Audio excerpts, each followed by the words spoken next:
Selamat pagi anak-anak sekalian. Salam Fransiskus, Pace Ebeni. Bertemu kembali dengan Ibu Kristanti. Kita akan kembali membahas Aku mampu membedakan perbuatan baik dan buruk. Sebelum kita memulai pembelajaran kita, mari kita berdoa terlebih dahulu. Dalam nama Bapa dan Putra dan Roh Kudus. Amin.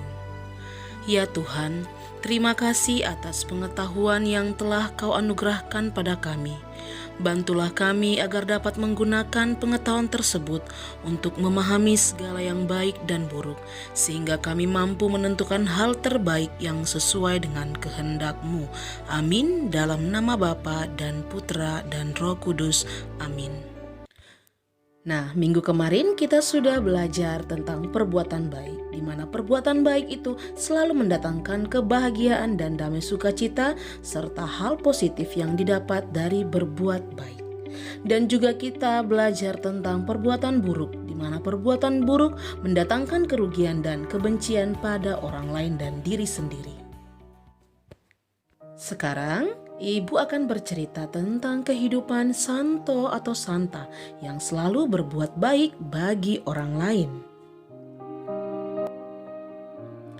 Apa sih Santo itu? Dan apa Santa itu? Mari kita lihat penjelasannya. Santo adalah seorang pria beriman yang telah meninggal dan dipercaya oleh Gereja Katolik selama hidupnya melakukan kebaikan dan pengorbanan hidup pada Allah. Sedangkan Santa adalah seorang wanita beriman yang telah meninggal dan dipercaya oleh Gereja Katolik selama hidupnya melakukan kebaikan dan pengorbanan hidup pada Allah. Sekarang, mari kita dengarkan cerita tentang Santa Elizabeth dari Hungaria. Di sebuah istana di Hungaria, lahirlah seorang putri kecil, yaitu Elizabeth. Elizabeth merupakan putri Raja Hungaria yang lahir pada tahun 1207. Dan pada umur 4 tahun, Elizabeth dibawa ke istana Raja Turingen di Jerman Tengah untuk menjadi calon mempelai bagi Pangeran Turingen. Elizabeth yang masih muda dinikahkan dengan Raja Louis, penguasa Thuringia. Elizabeth, seorang mempelai yang cantik yang amat mengasihi suaminya. Louis membalas kasih sayang Elizabeth dengan segenap hatinya. Dan Tuhan mengaruniakan kepada mereka 3 anak dan mereka hidup berbahagia. Hidup Elizabeth berubah drastis karena suaminya Louis berangkat bersama pasukan Thuringia dan bertempur pada perang salib. Di perjalanan, Louis meninggal terkena wabah di Italia dan jenazahnya dikembalikan pada Elizabeth. Mendengar kabar suaminya telah meninggal, Elizabeth berkata, "Ia sudah mati. Sepertinya untukku seluruh dunia dan segala kesenangan sudah mati hari ini." Saudara-saudara Louis tidak pernah menyukai Elizabeth karena ia biasa membagikan banyak makanan kepada kaum miskin. Semasa Louis hidup, mereka tidak dapat berbuat apa-apa. Tetapi sekarang mereka dapat dan mereka melakukannya. Dan segera itu, putri yang cantik dan lemah lembut itu beserta ketiga anaknya diusir dari istana. Mereka menderita kelaparan serta kedinginan. Namun, Elizabeth tidaklah mengeluh akan penderitaannya yang berat itu. Malahan ia mengucap syukur kepada Tuhan karena ia memperoleh kesempatan untuk meneladani semangat kemiskinan Santo Fransiskus Assisi.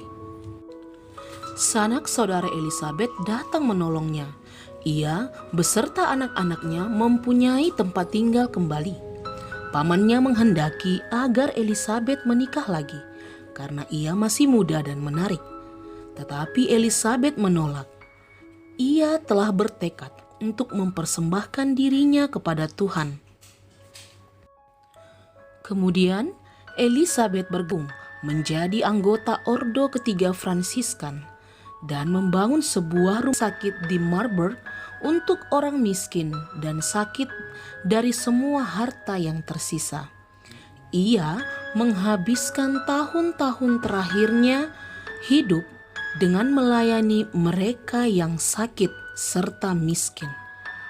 Ia bahkan pergi memancing sebagai usaha untuk memperoleh tambahan uang, beli obat-obatan bagi kaum miskin yang dikasihinya. Serta ia juga tak lupa memberikan makanan kepada orang-orang yang menderita. Dan mengabdikan diri pada Allah dan sesamanya. Nah anak-anak, pada umur 24 tahun, Santa Elizabeth wafat. Dan menjelang ajalnya, orang-orang dapat mendengarnya bersenandung pelan di atas pembaringannya. Santa Elizabeth sangat memperhatikan orang-orang kecil dan lemah serta miskin. Ia sering membagikan makanan kepada mereka dan setia kepada Yesus.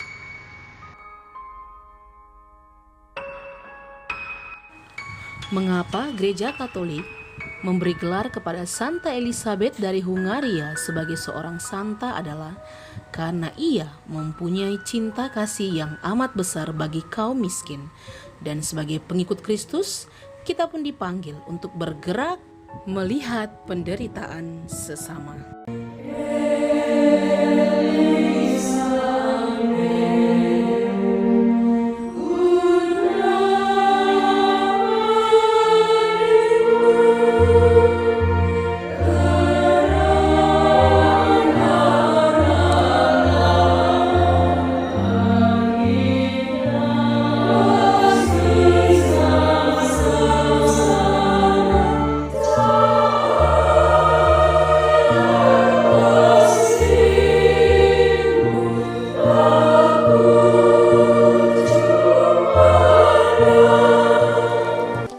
Nah anak-anak, setelah itu kerjakan tugas agama Katolik yang ada di video ini. Terima kasih anak-anak semua. Salam Fransiskus Pace Ebene.